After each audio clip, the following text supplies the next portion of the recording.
Bom dia, irmãos. Vamos começar a aula então. Essa é a aula de número 66 e hoje nós vamos fazer novamente mais uma recapitulação. É a última, por dois motivos. O primeiro deles é por incompetência minha. Eu não consegui preparar as duas aulas de justificação essa semana, devido à pregação de ontem, e o pastor Paulo está viajando desde quinta-feira, ficaram várias coisas para ser resolvidas, e hoje seria uma aula porca, se eu fosse dar aula de justificação pela fé, sem estudar ela profundamente. Então eu não teria condição, perdoe a minha pecaminosidade. Agora, a aula de hoje vai ser uma recapitulação pelo segundo motivo, porque de fato era importante abordar esse assunto. Pode abaixar um pouco aqui em cima, Moretti. Era importante abordar esse assunto. Não. Aqui em cima, no retorno. Você abaixou o PA. Era importante isso. Era importante dar essa aula, porque nós não tínhamos feito uma recapitulação sobre esse assunto importante. Veja só, a primeira aula da recapitulação, nós falamos sobre a importância de uma confissão de fé. A segunda aula, nós falamos sobre a importância da doutrina correta do Evangelho, as doutrinas da graça, as doutrinas da salvação.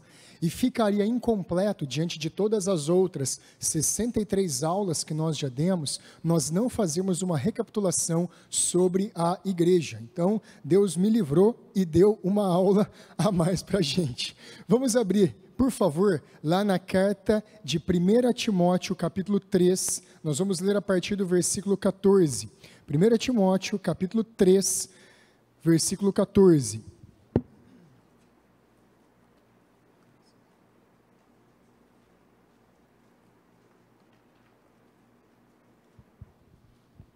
Pode deixar aberto, vamos fazer uma oração agora. Senhor, nós somos gratos por essa manhã, as portas deste local estarem abertas para podermos nos reunir e congregar como a igreja do Senhor. Aqueles que o Senhor remiu, separou, libertou do pecado e reuniu em torno de uma só pessoa que é Jesus Cristo, o nosso Salvador comum.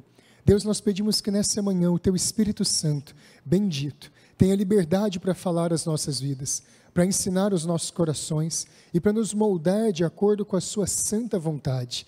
Ó Deus, que ninguém saia daqui hoje sem entender a Tua palavra, que ninguém saia daqui hoje sem entender a importância da Tua igreja e quão bom e agradável é que os irmãos vivam em união. Ó Deus, é cantado nos Salmos do Antigo Testamento, é exaltado no Pentateuco e é manifestado como ideal de vida nos profetas, que o seu povo estivesse congregado, juntos e unidos, avançando em unidade. É manifestado no Novo Testamento, que o Senhor mesmo edificou a Tua igreja e que ela prevaleceria contra todos os poderes sórdidos e malignos do diabo. Deus, que nessa manhã então nós venhamos descobrir a maravilha e a joia de uma verdadeira igreja cristã. Em nome de Jesus. Amém. Irmãos, um puritano batista chamado Benjamin Kitt, ele foi um puritano muito importante e ele participou da escrita, da elaboração da primeira confissão de fé batista de Londres, de 1644, antes daquela nossa de 1689. Ele escreveu um livro chamado A Glória da Verdadeira Igreja, porque a verdadeira igreja, ela tem uma glória. A igreja, ela não é uma instituição acessória. A igreja não é uma instituição desnecessária ou mesmo descartável, que nós podemos escolher estar ou não nela, frequentar ou não. A igreja não é uma instituição sem a qual o cristianismo bíblico, ele sobrevive.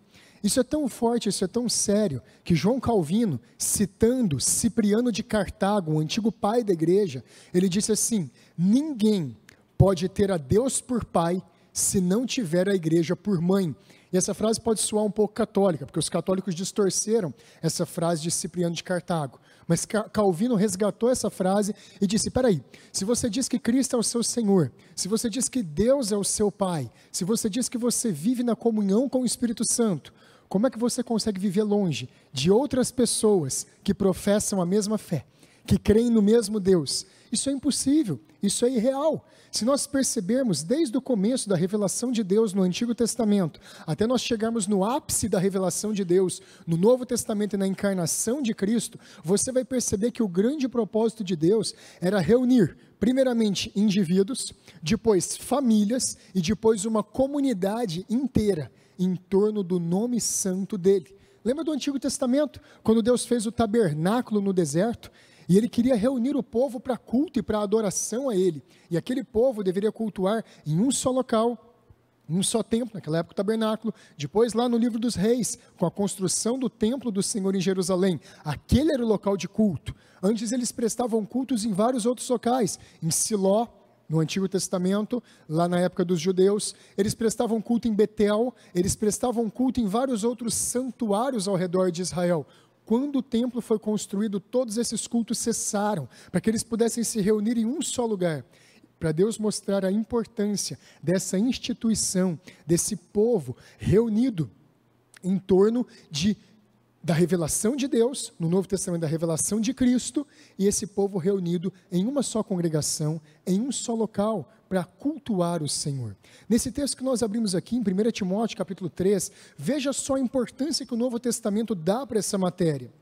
Escrevo-te estas coisas, esperando ir ver-te em breve, para que, se eu tardar, fiques ciente, fiques apercebido, tenha certeza de como se deve proceder na casa de Deus, oikos, a casa, a habitação, o lar de Deus, que é a igreja do Deus vivo, coluna e baluarte da verdade. Olha o 16, evidentemente, grande é o mistério da piedade, aquele que foi manifestado na carne, foi justificado em espírito, contemplado por anjos, pregado entre os gentios, crido no mundo e recebido na glória.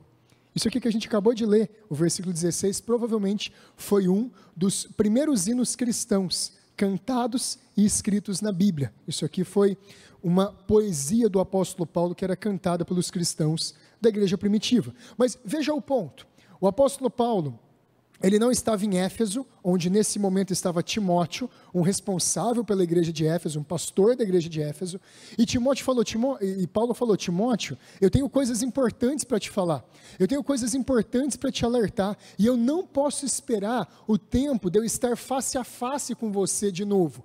Elas são tão importantes que eu vou mandar essas informações por carta a você. Elas precisam chegar a você logo, porque elas são sérias demais para esperar muito tempo. Eu quero te ver em breve, mas se eu demorar, eu quero que você tenha certeza, você seja cientificado, que existe um proceder correto na casa de Deus, que é a igreja do Deus vivo. Olha a importância que o Novo Testamento dá para a igreja. O Senhor Jesus, em Mateus capítulo 16, ele fala, eu edificarei a minha igreja, e as portas do inferno não prevalecerão contra ela. A igreja não é criação humana. A igreja não é uma criação que nós pensamos, é bom, né? A gente tem os mesmos interesses, a gente gosta das mesmas coisas, vamos reunir, vamos fazer uma associação? Não. A igreja não é uma associação de interesses comuns. A associação das bordadeiras, a associação das boleiras, a associação dos futebolistas, a associação dos jogadores de basquete, a associação desportiva do clube de golfe, sei lá mais qualquer coisa. Não. A igreja não é uma associação de pessoas que têm hobbies em comum, que têm passatempos em comum ou que têm gostos em comum. A igreja é uma instituição que Deus estabeleceu. E olha só para que ela foi estabelecida. Ela foi estabelecida, versículo 15, para ser coluna e baluarte da verdade. Coluna, essa palavra que no original é estilos no grego. É algo que sustenta um edifício. Nesse barracão que nós estamos, se você olhar nas laterais, você vai ver uns pequenos triângulos ali em cima. Essas são as marcações de onde estão as colunas, de onde estão os pilares que sustentam toda a estrutura desse templo para que ele não venha abaixo. Aqui o apóstolo Paulo está dizendo que a igreja é uma coluna, ela é um sustento, ela não é a própria verdade, mas é ela que sustenta, é através da igreja que a verdade, ela pode ter um local seguro para repousar. Olha que revelação profunda. E veja só que ele diz também que não é só a coluna, mas ela é também o baluarte. Baluarte era uma antiga, atualmente quase não se usa isso, mas era uma antiga construção, geralmente militar, que se fazia para ir enchendo de terra, enchendo de terra, enchendo de terra e sustentar um muro forte do outro lado, ou servir para poder pular esse muro e entrar na fortaleza inimiga, no castelo inimigo. O baluarte é uma construção extremamente elaborada, porque você poderia passar por cima dela depois com carruagens, com cavalos. Ela era forte. Então a ideia de Paulo usar essa palavra aqui é mostrar que a igreja ela sustenta e ela faz permanecer. Baluarte em grego é hedraioma, que significa uma permanência sólida, estável. Percebe que a gente não pode ficar sem igreja? Percebe que a gente não pode aderir aos movimentos de vou ficar em casa, vou cultuar a Deus em casa, Deus conhece o meu coração, Deus sabe da minha intenção de adorá-lo. Deus não quis que fizéssemos desse jeito. Deus não quis que fosse dessa forma. Deus ele deixou muito claro. Gente, eu estou lendo e interpretando o que está escrito na Bíblia. Deus ele quis que nós nos reuníssemos numa igreja, porque é lá que Deus sustenta e que Deus faz permanecer a sua revelação mais preciosa. Qual é a revelação mais preciosa de Deus? A revelação mais preciosa de Deus, ela aparece de um jeito muito bonito lá em Isaías capítulo 50, que é um texto que fala sobre o servo do Senhor, sobre o Messias, e aí lá Isaías ele profetiza, e ele diz assim: o Senhor, ele me fez como uma flecha nua e me escondeu na sua aljava. Esse texto é muito importante com relação a Cristo. Ele era uma arma de destruição, uma arma de guerra perfeita, uma arma de guerra, uma flecha, um projétil perfeito, para vencer e matar o nosso opositor diabo, e para vencer e matar as concupiscências do mundo, e para vencer e matar o pecado. Só que Deus ele escondeu essa flecha na aljava. E é exatamente isso que o Novo Testamento fala, que houve um tempo em que essa manifestação salvadora de Cristo permaneceu escondida. Olha o versículo 16. Evidentemente, grande é o mistério da piedade. Aquele que traria a verdadeira piedade, aquele que traria a verdadeira devoção, piedade significa isso, devoção a Deus, amor a Deus, busca de Deus, aquele que revelaria como essa verdadeira busca de Deus por meio do Evangelho, ele permaneceu oculto, como uma flecha escondida na aljava de Deus.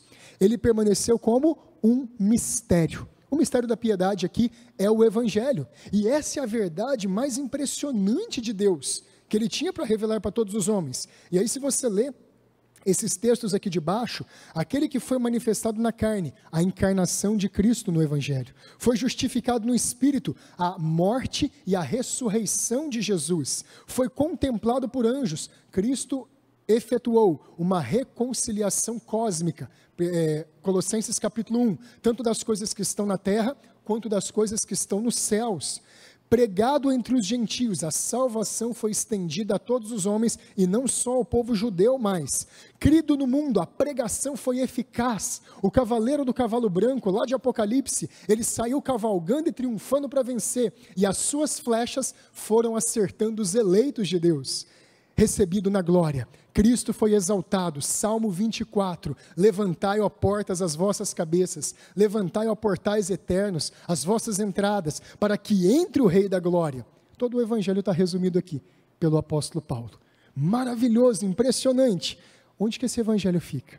Onde que esse evangelho é pregado? Na igreja, na igreja. Toda essa glória, todo esse poder, toda essa revelação que é milimetricamente ajustada, milimetricamente organizada, ela tem o seu local de sustento e permanência na igreja. A igreja não é uma instituição à toa. A igreja não é uma instituição descartável. Ela foi estabelecida por Deus, ela tem padrões estabelecidos biblicamente, e ela deve permanecer funcionando como Deus definiu que ela funcionasse. Primeiro ponto nosso aqui então, vamos dar uma definição geral do que é a igreja. O que é a igreja? A igreja é uma comunidade, é uma congregação de todos aqueles, em todos os tempos, que foram alcançados pela revelação e salvação de Deus. Isso é igreja. Igreja, vamos dividir essa definição. É uma comunidade, uma congregação. É assim que a igreja é chamada no Antigo Testamento. A primeira palavra que fala sobre a igreja no Antigo Testamento é na reunião do povo no deserto. Ela é chamada de Assembleia do Povo de Deus, ou Congregação do Povo de Deus. É a palavra kahal, em hebraico, que significa a reunião do povo de Deus. Era uma congregação, era uma assembleia, era um ajuntamento. E essa é exatamente a mesma ideia que a palavra eclésia, no grego do Novo Testamento, quer significar. Um ajuntamento. Igreja não é nada mais do que isso. Para nós sermos igreja, nós não precisamos dessas paredes, não precisamos do microfone, não precisamos de um local com um endereço definido. Isso não é necessário para caracterizar uma igreja. Ai, pastor, então por que a gente tem? Até a conversa de ontem, Raquel. Por que a gente tem? Para facilitar o culto, para facilitar a adoração ao Senhor.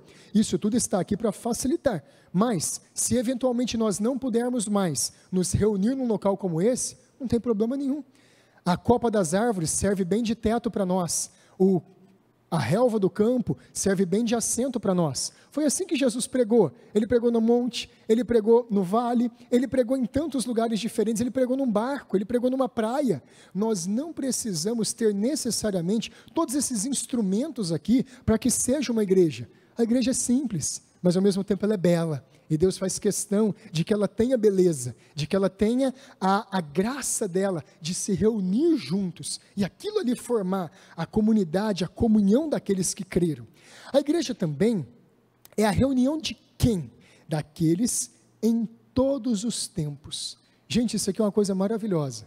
A igreja não nasceu no dia que a Igreja Aliança do Calvário foi fundada, no dia que os presbiterianos, batistas, no dia que a Assembleia de Deus, no dia que essas igrejas foram fundadas. Não, a igreja nasceu quando Cristo a estabeleceu.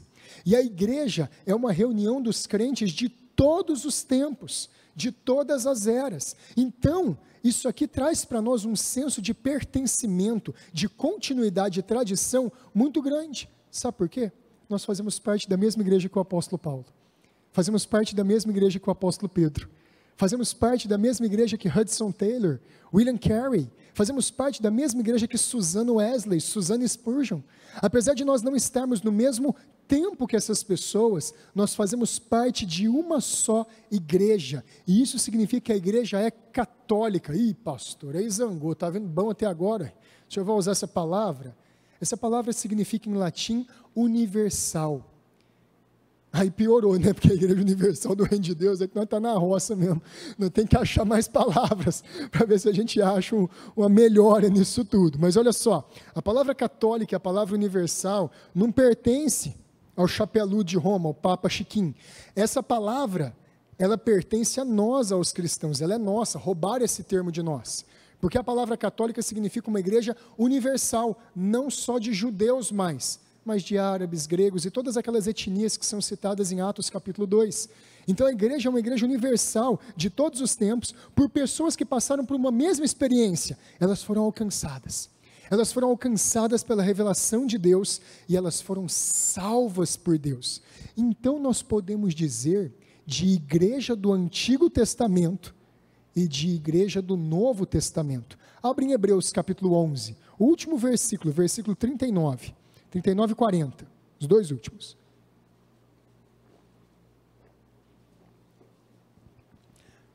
A igreja é universal.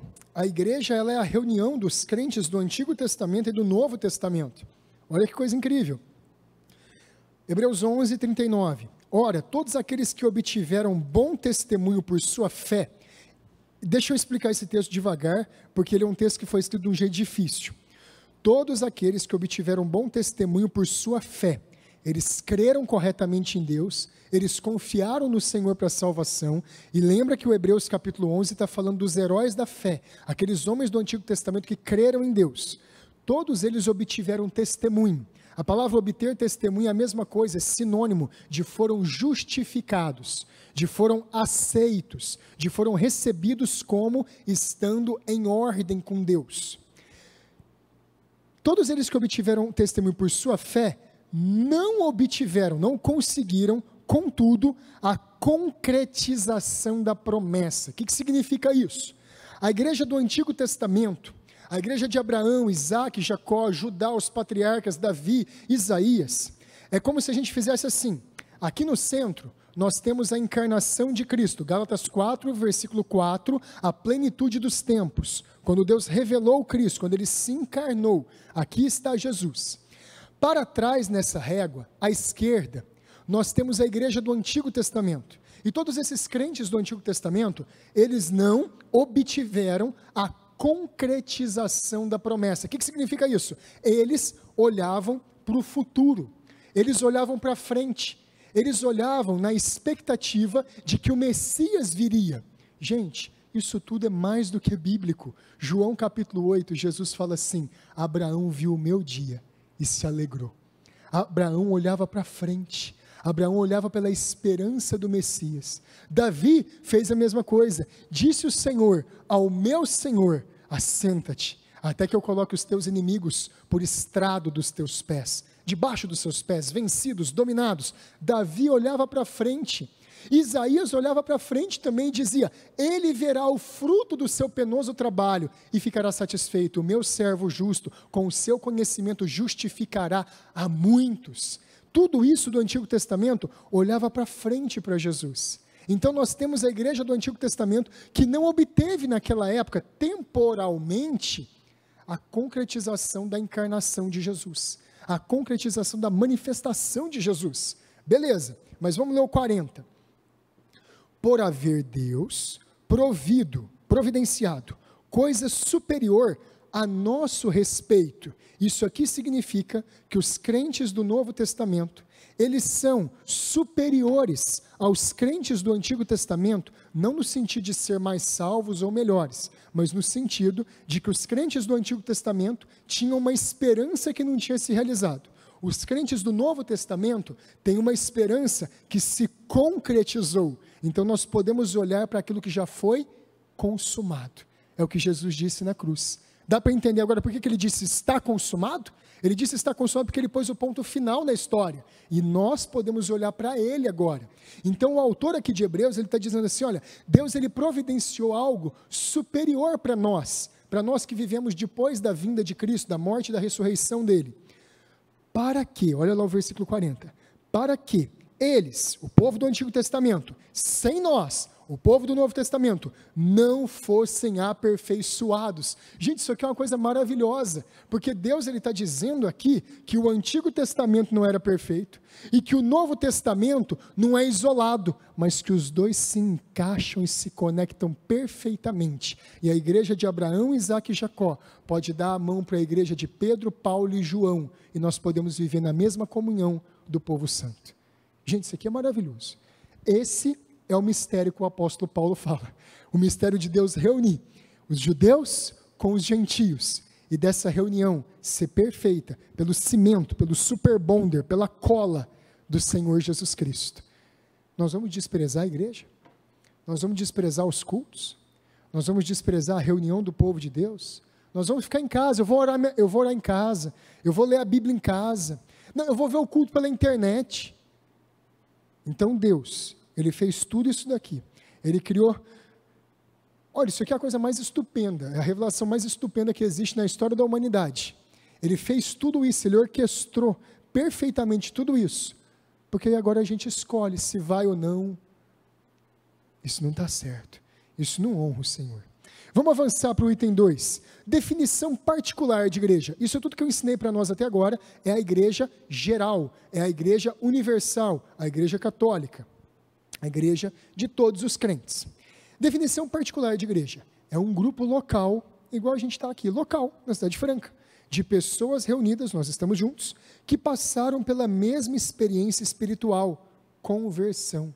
Igreja é um corpo de remidos. E aqui já fica claro o nosso distintivo, a nossa posição teológica, a nossa posição eclesiástica de igreja. Nós entendemos na Igreja Aliança do Calvário que a igreja é constituída somente por aquele corpo de pessoas que passou pela mesma experiência espiritual de salvação, e por isso nós acreditamos que a igreja é uma comunidade de crentes, de remidos. Quem são os membros da igreja? Aquelas pessoas que, na melhor das nossas capacidades, podemos averiguar evidências de salvação na vida delas, e elas foram batizadas com base nessa profissão, nessa confissão de fé delas. Então nós acreditamos no credo-batismo, batismo de crentes, aqueles que creem. Eles passaram pela mesma experiência espiritual, e não só passaram, mas eles continuam dando testemunho de que vivem vidas santas e que vivem vidas para o serviço de Deus. Conversão é isso, meus irmãos. Conversão é transformação para uma nova vida. Conversão não é só entender uma doutrina. Conversão não é só compreender algumas coisas sobre o Evangelho. Conversão não é só ter as ideias corretas com relação a Deus. Conversão é ter o coração correto para Deus. Conversão é amar a Deus, é amar a Cristo, é não poder ficar sem Ele, é querer tê-lo ou então perder todas as outras coisas. Já falamos que a igreja não é uma associação, igreja também não é uma denominação ou uma convenção de igrejas. Nós entendemos que cada igreja é uma igreja individual, estabelecida em Franca, Patrocínio Paulista, Araraquara, Batatais, enfim, qualquer cidade é aquele grupo local que serve ao Senhor lá. E igreja não é apenas conhecer determinados princípios doutrinários, mas igreja é seguir um homem, igreja é ser discípulo de um homem, Jesus Cristo, é amar esse homem. Vamos lá para o nosso terceiro ponto aqui. Por qual tipo de pessoas a igreja é composta? Quem são os membros da igreja? Como nós vemos as características dessas pessoas que compõem a igreja? Isso é muito importante. Qual o tipo de torcida do Corinthians? A gente sabe, Gaviões. Qual o tipo de torcida do Palmeiras? A Mancha. Qual que é o tipo de torcida, sei lá, do São Paulo, do Santos? Qual que é o tipo de pessoas que compõem aqueles que gostam de moto, usam aquelas roupas de couro, aquelas botas, aquelas motonas? Qual que é o tipo de pessoa que compõe, sei lá, qualquer outro nicho, outro segmento assim, associativo? Eles têm as suas características, eles têm os seus horários, eles têm os seus hábitos. Quem são as pessoas que compõem a igreja? Primeiro, são pessoas que foram separadas do mundo. Segundo, são pessoas que foram reunidas em torno de Cristo. Então aqui a gente tem duas verdades fundamentais. Para nós sermos igreja e para nós sermos membros de uma igreja, duas coisas precisam ter acontecido conosco. Nós precisamos ter sido separados do mundo. Precisa ter havido um corte, precisa ter havido um rompimento, precisa ter havido uma quebra dos antigos padrões, dos antigos hábitos, dos antigos comportamentos. Sem isso, não dá mais, não dá para ser igreja. Quem é igreja não vive mais pelos princípios do mundanismo, as coisas que caracterizavam antes a vida da salvação, antes da salvação. Aqueles que são igreja, eles são estrangeiros, eles são peregrinos nesse mundo. E talvez aqui a gente perceba, por que ser crente às vezes é tão difícil? Por que ser crente às vezes é tão complicado? Parece que todo mundo está indo nessa direção, e a gente está lutando para ir em outra direção.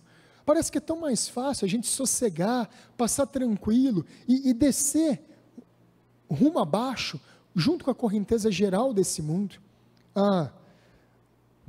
Alguns anos atrás já, quando eu estava na faculdade ainda, tinha um senhor que fazia faculdade com a gente, e ele ficou me observando, vendo a minha vida, não ia na chopada da galera, não ia participar de tudo que eles tinham lá, e ele chegou um dia para mim e falou: Danilo, vem cá, olha, eu estou com a percepção que está meio estranho de você.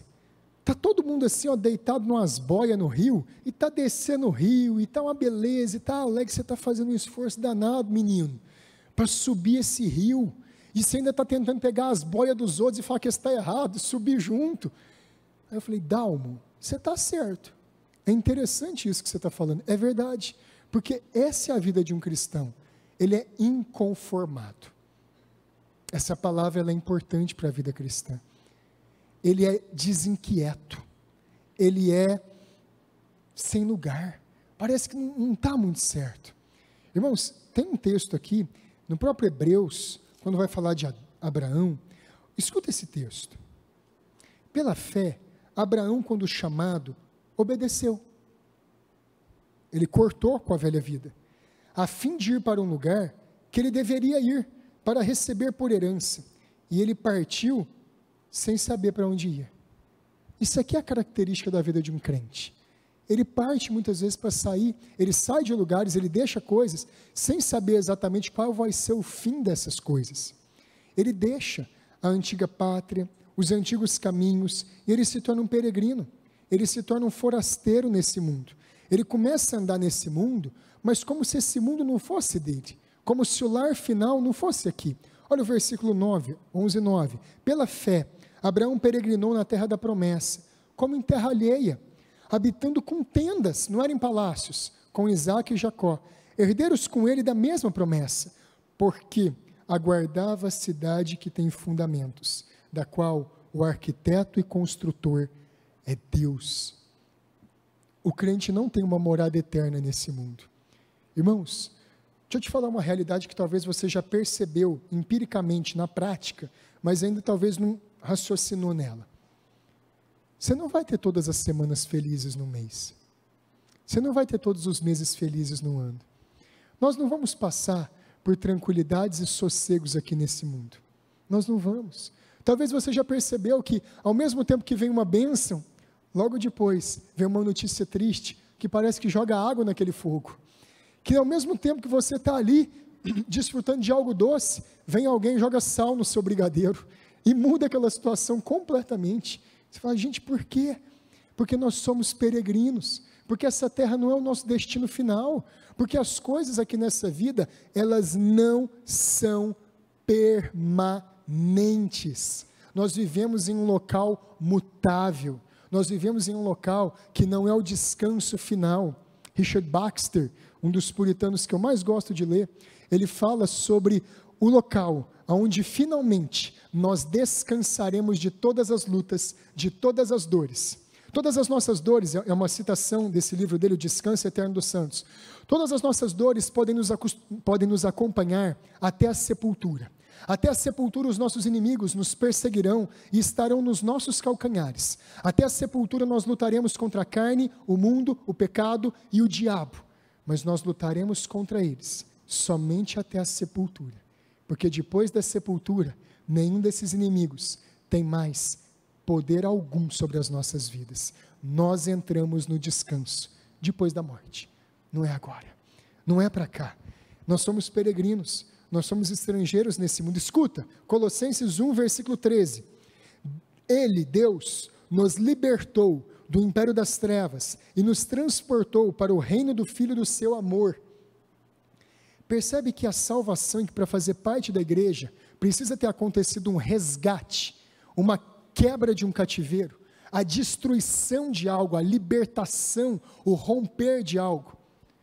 Por isso que conversão, e por isso que nascer de novo, não é simplesmente ter as ideias corretas a respeito de Cristo. Por isso que salvação não é simplesmente você entender na mente o que quer dizer o cristianismo. É uma libertação, é uma cadeia sendo quebrada, é algo sendo rompido, é algo sendo destruído. É impactante, é forte. Não dá mais para voltar para o velho caminho, não dá mais para voltar para os velhos rumos. Irmãos, essa separação ela é tão profunda, essa separação é tão intensa na conversão, que o Senhor Jesus em Mateus 10, versículo 34, diz que para sermos salvos, às vezes, e na verdade muitas vezes, nós vamos ser separados até da família de sangue, vamos ser separados até da nossa família biológica. Escuta, Mateus 10, 34, não penseis que vim trazer paz à terra, não vim trazer paz, mas a espada. Palavras do nosso Senhor Jesus, pois vim causar divisão entre o homem e seu pai, entre a filha e sua mãe, entre a nora e sua sogra. Assim, os inimigos do homem serão os seus próprios familiares. Está na Bíblia, gente. Está na Bíblia. Ficar com Cristo significa estar contra um punhado de outras pessoas. Participar e ser parte da igreja do Senhor significa estar cortado de várias outras coisas. E muitas delas boas, muitas delas lícitas, muitas delas justas. Mas para estar com Cristo, nós precisamos dia após dia tomar a nossa cruz, negar a nós mesmos e seguir Ele para o Calvário. Mas a gente não fica só separado. Para você fazer parte da igreja, você não é só separado. Nós também somos unidos, nós também somos reunidos, nós também temos um núcleo aglutinador, nós temos um núcleo que nos junta. E esse núcleo é Cristo. Cristo nos une. Sabe por quê? Porque a igreja são pessoas que foram separadas do mundo, mas depois elas foram unidas, elas estão atadas, elas estão conectadas umas às outras. Igreja não depende de similaridade de raça, de sexo, faixa etária ou condição social. A igreja é a reunião de pessoas diferentes, que muitas vezes não têm nada em comum umas com as outras, mas elas estão reunidas em torno da salvação em Jesus Cristo. Isso aqui é um dos princípios que os puritanos exaltavam muito na igreja e exaltavam muito na sociedade, que nós podemos ter unidade, que nós podemos ter união, vínculos uns com os outros. Eles colocaram isso na nota de dólar, e está escrito em latim, e pluribus unum, que significa unidade na diversidade. E não tem nada a ver com diversidade de gênero hoje, essa porcaria que esse povo fala. Tem nada a ver com isso. Ele quer dizer o seguinte, que em torno de Cristo, negros e brancos podem estar juntos. Árabes, judeus podem estar juntos. Em torno de Cristo, brasileiros, americanos, escandinavos, australianos podem estar juntos. Ricos, pobres, sábios e tolos podem estar juntos. O que ele está querendo dizer, o que os puritanos queriam dizer com essa frase, é que nós podemos ter unidade, mesmo em meio a uma grande diversidade, e Deus fez questão que fosse assim. Irmãos, quando a gente chegar no céu, eu tenho certeza que uma das imagens que mais vai nos chocar, imagina você ver os convertidos que vieram, lá daquelas tribos africanas canibais, e eles no céu, louvando o Senhor. Imagina ver aqueles talvez grandes, altos, brancos e até vermelhos, noruegueses, suecos, dinamarqueses, lá, louvando ao Senhor. Imagina ver russos lá, imagina ver índios, tupis, guaranis lá, imagina ver americanos lá. Vai ser uma explosão de diversidade no céu tão bonita, tão extraordinária. Imagina ver aqueles guerreiros antigos, zulus africanos, convertidos ao Senhor, homens que matavam leões quando ainda eram adolescentes. Imagina esse povo no céu. Gente, o céu vai ter tanta surpresa, o céu vai ter tanta coisa interessante, tanta coisa gloriosa, porque Deus quis reunir essas pessoas todas em torno do Filho dele. O Filho dele é o ponto que nos une. Gente, cristianismo, ele coloca perto pessoas que jamais estariam perto. Ele coloca perto pessoas que talvez jamais se encontrariam. O que você vai fazer em Franca, Heitor? Que você saiu do Rio de Janeiro? Por que você saiu de Campo Grande, Caio? Borborema, agora eu lembrei. O que nós estamos fazendo aqui de Catanduva? Do Piauí? O que nós estamos fazendo aqui de tantos lugares diferentes? Foi Deus que nos trouxe. Foi Ele que nos reuniu em torno da palavra. Foi Ele que nos colocou aqui. Foi Ele que trouxe cada um do Nordeste, do Norte, do Sul, do Centro-Oeste, e Ele nos reuniu em torno da palavra de Deus. O que faz a gente estar junto? O que faz pessoas aqui que são funcionários públicos, militares, estarem juntos com empresários, e estarem juntos, talvez, com trabalhadores assalariados? Não é que nós participamos do mesmo grupo, é que Cristo nos reúne. O que faz a gente estar junto em faixas etárias diferentes, em condições diferentes? É Cristo, gente. Nós só estamos juntos por causa de Cristo. Isso aqui é uma das marcas mais extraordinárias da igreja, mais tremendas da igreja. Vamos avançar agora para o quarto princípio. Comparações e ilustrações a respeito da igreja no Novo Testamento. Como é que a igreja é parecida no Novo Testamento? Como é que Deus deixou alguns exemplos no Novo Testamento para eles funcionarem de exemplos, para eles funcionarem de ilustrações, figuras para nós, de como que é a igreja. Abre lá em 1 Pedro, capítulo 2, versículo 9, um pouquinho para frente de onde você está aí.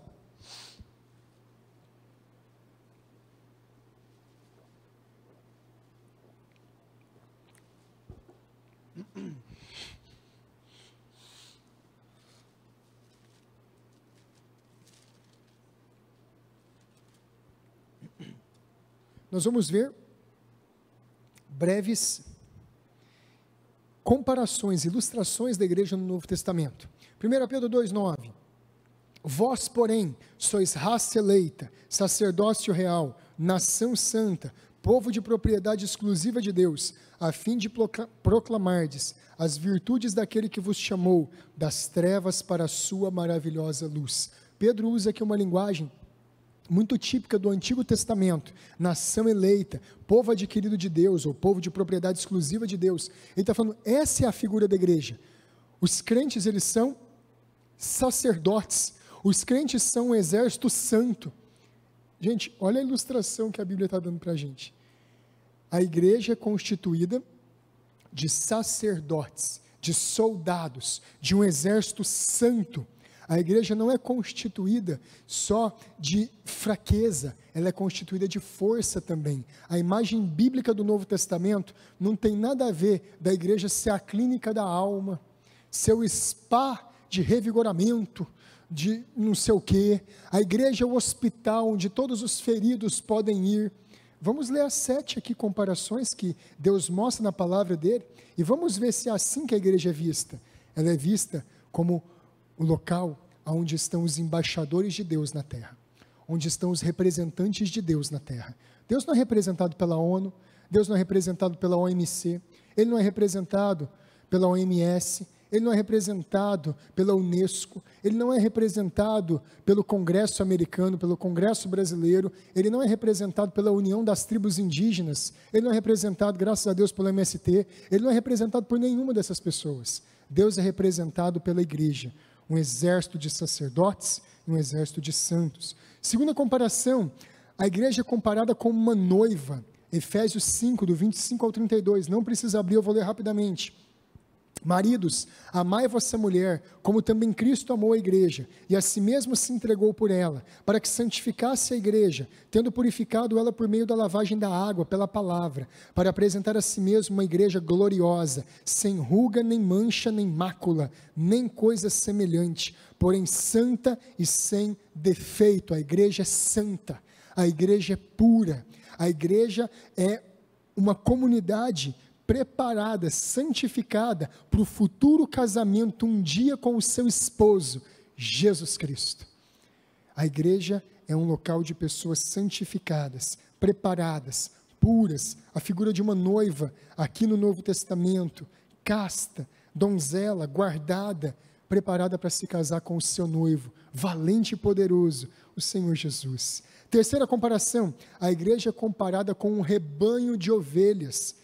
Lucas capítulo 12, versículo 32, não temais, ó pequeno rebanho, porque a vosso Pai agradou dar a vocês o reino. Nós somos um pequeno rebanho. A igreja verdadeira, a igreja militante, a igreja santa, ela é um pequeno rebanho.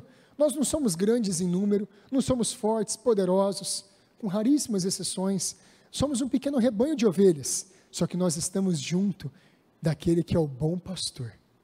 Nós estamos juntos daquele que nos protege e defende contra o inimigo. Então a igreja é um rebanho de ovelhas também, cuidadas, protegidas, direcionadas, corrigidas pelo pastor. É só a gente lembrar do Salmo 23. O Salmo 23 fala de águas de descanso, pastos verdejantes, nada me faltará, refrigera minha alma, mas a sua vara e o seu cajado me consolam. Ainda que eu andasse pelo vale da sombra da morte, não temeria mal algum. Então a igreja também, como um rebanho, passa por vale da sombra da morte. A vara do pastor, muitas vezes, cai no lombo das ovelhinhas rebeldes. O cajado do pastor, muitas vezes, puxa as bichinhas que estão fugindo. É a figura de um rebanho, bem pastoreado e bem cuidado. Quarta ilustração, a igreja é comparada com uma videira. uma árvore que produz uvas.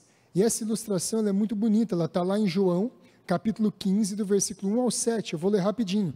Eu sou a videira verdadeira, meu pai é o agricultor. Todo ramo que estando em mim não der fruto, ele corta e lança no fogo.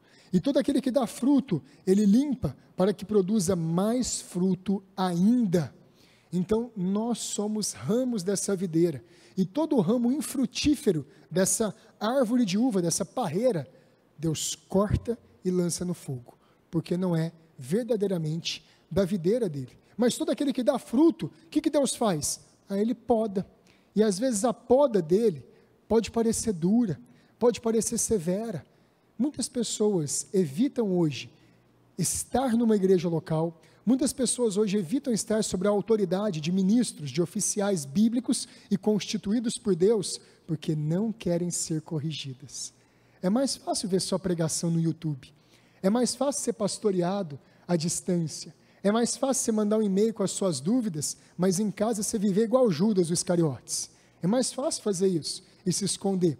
Agora, viver no meio de uma igreja e ser podado por Deus, nessa nossa geração mimada, vitimista, eu falei hoje para a Soraya, na nossa geração coitadizada, é os coitados, é uma geração coitadizada, é só os coitadinhos. Não, nós temos que estar aqui, para estar debaixo da poda, debaixo do corte do vinhateiro, debaixo da poda do Senhor, debaixo da disciplina dele. Quinta imagem da igreja, ela é uma família, ela é um lar. Escuta só Gálatas 6:10. Por isso, enquanto tivermos oportunidade, façamos o bem a todos, mas principalmente aos da família da fé. Família da fé. A igreja é chamada como uma família da fé. Muitos, quando se convertem, perdem, igual eu li lá o texto de Mateus 10, perdem a comunhão com os pais, a comunhão com irmãos, com primos, com tios, com parentes. Tem problema não. Aqui na igreja a gente ganha outros irmãos, aqui na igreja a gente ganha outras mães, aqui a gente ganha outros pais, aqui a gente se torna outros pais, outras mães. Aqui na igreja a gente cria uma comunhão, muitas vezes, mais forte do que os laços de sangue. Isso não é um desânimo para que você desista de pregar e de esperar a salvação do seu esposo, da sua esposa, dos seus filhos, mas isso é um consolo. Nós temos uma família da fé, nós temos um povo que fala a mesma língua que nós temos um povo que compartilha da mesma verdade que nós compartilhamos. Nós podemos desfrutar de amor, respeito, proteção, correção e sustento, igual existe numa família. A igreja também é comparada a um corpo humano. Isso está escrito lá em 1 Coríntios, no capítulo 12, do versículo 12 até o 14, e depois do versículo 24 até o 26. Não precisa abrir, eu vou ler. Escute só. Porque assim como o corpo é um, e tem muitos membros, e todos os membros sendo muitos, constituem um só corpo, assim também com respeito a Cristo. Pois, em um só Espírito, todos nós fomos batizados, em um só corpo, quer judeus, quer gregos, quer escravos, quer livres, todas as pessoas. E a todos nós foi dado beber de um só Espírito, porque também o corpo não é um só membro, mas ele é composto de muitos membros. Então, essa é a ideia bíblica, que nós estamos reunidos e estamos congregados na igreja, um corpo humano, um corpo que sobrevive em razão do auxílio de todos os órgãos. Irmãos, não dá para funcionar bem, com saúde, na plenitude da nossa capacidade, sem nenhum dos nossos órgãos. Quando as pessoas não enxergam, elas vão ter que desenvolver mais a audição, o paladar, o tato. Quando as pessoas não escutam, elas vão precisar depender mais da visão. Quando as pessoas não têm os pés para se locomover, elas vão ter que criar mais forças nos braços. Vive, mas é uma vida mais sofrida, não é verdade? É uma vida mais difícil, não é verdade? Agora a igreja, ela foi pensada por Deus para que aquilo que falta no Carlinho, o Francis supra. Aquilo que o Lucas tem, ele ajude o Rafael a ter. Aquilo que eu tenho, eu compartilhe com você. Aquilo que o Caio é bom, ele pode compartilhar com o Thales, que não é tão bom naquela área. Irmãos, nós temos que ter uma ideia da igreja. Essa ilustração eu acho ela tão importante, porque a igreja, ela é um local onde nós somos colocados juntos para encorajamento mútuo, para enfrentar os desafios da vida cristã. Então, cada um pode contar com os dons um do outro. Ele é um local que nós podemos, aqueles que são mais sábios, treinar os novos convertidos, e aqueles que são oficiais, treinar os futuros ministros da igreja. É um local que nós podemos conseguir recursos, ajuntar esses recursos e focalizar a utilização desses recursos para o avanço e a propagação da palavra de Deus, a pregação do evangelho. A igreja é um local que nós podemos reunir recursos para sustentar um ministério bíblico de pastores, ordenados segundo 1 Timóteo capítulo 3, então a igreja é um local que cada um tem o seu devido papel, cada um tem a sua devida responsabilidade, e ela não funciona bem, se cada um não estiver exercendo o seu papel. Gente, é uma coisa tão maravilhosa, essa comparação que o apóstolo Paulo faz, que a igreja é como um corpo, que ela é conectada depois com Efésios 2:20, escuta só Efésios 2:20, e nós vamos para a 7ª imagem da igreja no Novo Testamento. Ela é um edifício, ela é um templo. Efésios 2:20, edificado sobre o fundamento dos apóstolos e profetas, sendo ele mesmo Cristo, Jesus, a pedra angular, a base, o baldrame, a estrutura, no qual todo o edifício bem ajustado cresce para santuário dedicado ao Senhor, no qual também vós, juntamente, estáis sendo edificados para a habitação de Deus no Espírito. Você quer sentir a presença de Deus? Você quer ser cheio da alegria de Deus? Venha aos cultos, venha às reuniões, esteja presente na igreja, tenha comunhão com o povo de Deus, faça amigos espirituais, faça amigas crentes, se envolva com o povo do Senhor. Você quer crescer em Deus? Se envolva com o povo de Deus. É um edifício, várias pedras que foram retiradas do mundo, foram polidas por Deus e depois foram colocadas juntas no local correto de cada uma delas para a construção desse grande edifício que é a igreja, e onde o Espírito Santo habita e é adorado. Essa marca ela é muito importante da igreja. Irmãos, nem todo mundo na igreja tem os mesmos dons. Nem todo mundo na igreja tem as mesmas qualidades e capacidades. Agora vem cá, por que a gente queria que todo mundo fizesse a mesma coisa? Paulo ele fica tão bravo com isso em Coríntios 12, 13 e 14, porque não é assim que a gente vê o mundo funcionar. Não é assim que a gente vê o nosso próprio corpo funcionar. O fígado está bravo com o olho. Por quê? Porque o fígado não enxerga igual o olho.